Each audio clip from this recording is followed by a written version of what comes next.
नमस्कार दोस्तों, मेरा नाम रिद्धमान। आप देख रहे हैं ऑटो तत्व। आज इस वीडियो में हम बात करने वाले हैं about car steering and handling.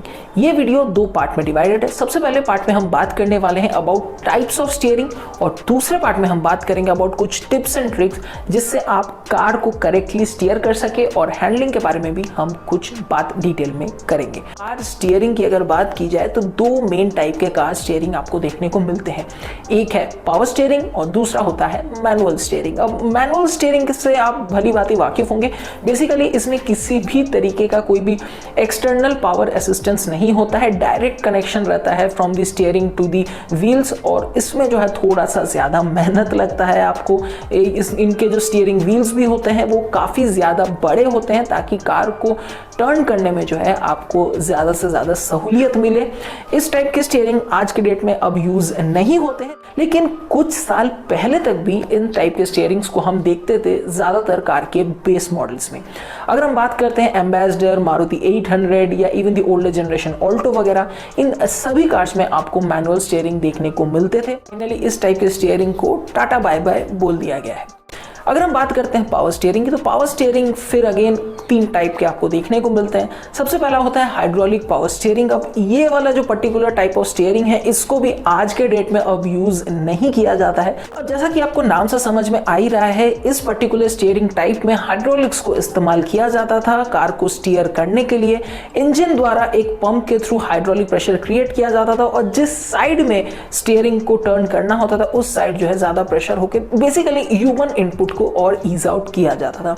इस टाइप के स्टीयरिंग भी एक टाइम पे काफी सारे कार्स में यूज किए गए। इनफैक्ट बहुत सारे फेमस इंडियन कार्स भी थे जहां पे आपको हाइड्रोलिक स्टीयरिंग देखने को मिलते थे, बट अब कहीं ना कहीं ये जो है ऑब्सोलीट हो गया है, या हम ऐसा कहें कि इसको जो है अब यूज नहीं किया जाता है। सबसे पहले तो लीकेज की प्रॉब्लम बहुत ज्यादा होती थी, क्योंकि हाइड्रोलिक्स का इस्तेमाल किया जाता है तो लीकेज वगैरह जो है अक्सर देखा जाता था कार्स में इनिशियल डेज में। साथ में ही क्योंकि जो पंप है वो इंजन द्वारा चलाया जाता, तो अक्सर बहुत सारे मॉडल्स में पावर वेस्टेज भी यहाँ पे हमें देखने को मिल जाता था। फाइनली रिलायबिलिटी इश्यूज भी हाइड्रोलिक पावर स्टीयरिंग्स में काफी ज्यादा आते थे। इसके बाद आता है इलेक्ट्रो हाइड्रोलिक पावर स्टीयरिंग। अब यहाँ पे आपको इजीली समझ में आ गया होगा कि इलेक्ट्रो हाइड्रोलिक पावर स्टीयरिंग कैसे काम करता है। जो major part of hydraulic system है वो तो वही सेम टू सेम है जो आपको नॉर्मल हाइड्रोलिक स्टीयरिंग में देखने को मिलता था, लेकिन यहाँ पे डायरेक्टली जो पंप है उसको पावर किया जाता था एक इलेक्ट्रिक मोटर के द्वारा। ये काफी ज्यादा रिलायबल था when compared to the simple hydraulic power steering. Hydraulic power steering से इनकी जो परफॉर्मेंस थी, इनकी जो फीडबैक वगैरह थी, वो भी काफी ज्यादा बेटर होता था। और जो मेजर कॉन्स थे इन दी हाइड्रोलिक पावर स्टीयरिंग, जैसे कि लॉस ऑफ पावर, ये सारी चीजें जो है इस इलेक्ट्रो हाइड्रोलिक पावर स्टीयरिंग में हमें देखने को नहीं मिलता था। पहली बारी आती है about the electrical power steering. अब ये जो इलेक्ट्रिक पावर स्टीयरिंग है, आज के डेट में आप किसी भी कार में चले जाएं मोस्टली आपको इलेक्ट्रिक पावर स्टीयरिंग ही देखने को मिलता है। इलेक्ट्रिक पावर स्टीयरिंग में हाइड्रोलिक्स को कंप्लीटली हटा दिया गया और सारा का सारा जो चीज है वो सिर्फ और सिर्फ इलेक्ट्रिक मोटर्स के द्वारा किया जाता है। बहुत ही अच्छे तरीके से आप इसको ट्यून कर सकते हैं, जो कि इसका एक सबसे बड़ा प्रो पॉइंट आप कह सकते हैं। और ज्यादातर कंपनीज जो है मॉडल और रिक्वायरमेंट वाइज अपने इलेक्ट्रिकल पावर स्टीयरिंग को ट्यून करते हैं। अलावा लीकेज की कोई भी दिक्कत नहीं होती है, बहुत ही ज्यादा पावर एफिशिएंट सिस्टम होता है, एंड लास्टली रिलायबिलिटी भी जो है बाकी सारे स्टीयरिंग से सबसे ज्यादा आपको मिलती है इन दी इलेक्ट्रिकल पावर स्टीयरिंग। एक किसी भी स्टेशनरी गाड़ी के स्टीयरिंग को अगर आप मोड़ते हैं, तो अगर आप लेफ्ट साइड या राइट साइड किसी भी साइड मोड़े, जो मैक्सिमम एंगल वो टायर टर्न कर सकता है या स्टीयरिंग टायर को टर्न करा सकती है, दैट इज अराउंड 30 डिग्री। जब कार को आप चला रहे हो तो आपका पहिया जो है वो ऑलरेडी मूव कर रहा होता है, तो मूविंग कंडीशन में किसी भी ऑब्जेक्ट को टर्न करना या किसी भी ऑब्जेक्ट को डायरेक्शन देना जो है वो थोड़ा आसान हो जाता है। इसके कुछ नुकसान भी हो सकते हैं, that is understeer and oversteer. Understeer को अगर हम आसान सी भाषा में समझे तो कार के जो फ्रंट व्हील्स हैं वो बेसिकली ग्रिप को लूज कर देते हैं, और आप चाहे कितना भी उसको स्टीयर करे, वो आपके डिजायर या आप जिस तरीके से इंटेंड कर रहे हैं उतना वो स्टीयर नहीं करता है। ऐसे मौके पे वो एक पर्टिकुलर दिशा में ही जाता रहता है, और एक्सीडेंट्स बहुत ज्यादा होते हैं अंडर स्टीयर या ओवर स्टीयर के सिचुएशन में। अब understeer and oversteer situation को भी ओवरकम करने करने के काफ़ी ज़्यादा तरीके होते हैं। ज़्यादातर टाइम अंडर स्टीयर इसलिए होता है क्योंकि या तो आप कार को बहुत ज़्यादा स्पीड में टर्न कर रहे होते हैं या फिर आप जो है एक सडन ब्रेकिंग कंडीशन में चले जाते हैं जहाँ पे आपने टर्न भी किया और साथ में ही ब्रेक भी कर दिया। दोनों सिचुएशन में अंडर स्टीयर होना कोई बहुत बड़ी बात नहीं है। और ऐसा ही सेम सिचुएशन होता है ओवर स्टीयर, लेकिन जस्ट अंडर स्टीयर का ऑपोजिट, जहाँ पे जो कार है वो हद से ज़्यादा स्टीयर हो जाती हैं। दोनों ही सिचुएशन जो है काफ़ी फेटल एक्सीडेंट्स कर सकते हैं। तो कार के हैंडलिंग को समझना बहुत ज़्यादा ज़रूरी है और वीडियो के नेक्स्ट पार्ट में हम कार के हैंडलिंग को ही समझने वाले हैं। अब यहाँ पे सेंटर ऑफ ग्रेविटी का भी बहुत बड़ा रोल प्ले हो जाता है। सेडान जैसी जितनी भी कार्स होती हैं उनमें जो है सेंटर ऑफ ग्रेविटी काफ़ी नीचे होता है, जिसमें आपको कार को स्टीयर या मैन्यूवर करना जो है ज़्यादा आसान और ज़्यादा बेहतर होता है। इसीलिए अक्सर आपने देखा होगा कि सेडान्स में जो हैंडलिंग होती है वो वाकई में बहुत ज़्यादा मज़ेदार होती है। वही अगर आप ज़्यादा हायर सीजी वाले कार में बैठते हैं जस्ट लाइक एसयूवी, वहाँ पे बॉडी रोल की ज़्यादा से ज़्यादा चांसेस बढ़ जाते हैं। चीज़ें जो लोग अक्सर गलत करते हैं, सबसे पहला तो वो कार के स्टीयरिंग को ही गलत पकड़ते हैं। अक्सर जो है वो ऐसे लॉकिंग कंडीशन में चले जाते हैं। कार को टर्न कर रहा है, ऐसे पकड़ लिया कि कार लॉक हो गई।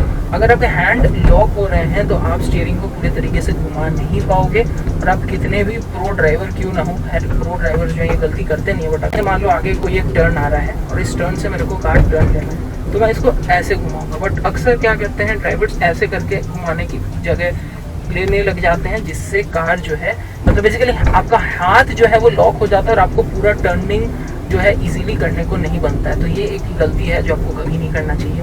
दूसरा है कभी कभी अगर आपकी कार अंडर स्टीयर है, ओवर स्टीयर के सिचुएशन में चली जाती है। अंडर स्टीयर क्या होता है, ओवर स्टीयर क्या होता है, वो मैंने ऑलरेडी आपको समझा दिया। मान लो आपकी कार अंडर स्टीयर के सिचुएशन में चली जाती है तो एक चीज़ जो आपको बिल्कुल सबसे पहले करना है कि आपको अपना पैर जो है थ्रॉटल से हटाना है। अगर आप कॉन्स्टेंटली उसको स्पीड देते रह रहे हो तो फिर आप जो है उस सिचुएशन में और अपने आप को ढकेल रहे हो।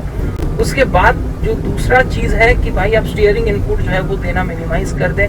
आपकी कार ऑलरेडी अंडर स्टीयर की सिचुएशन में जा चुकी है और अगर ऐसे मौके पे आप उसको ज़बरदस्ती स्टीयरिंग इनपुट दिए जा रहे हो तो आप और भी ज़्यादा मतलब प्रॉब्लम में पड़ रहे हो।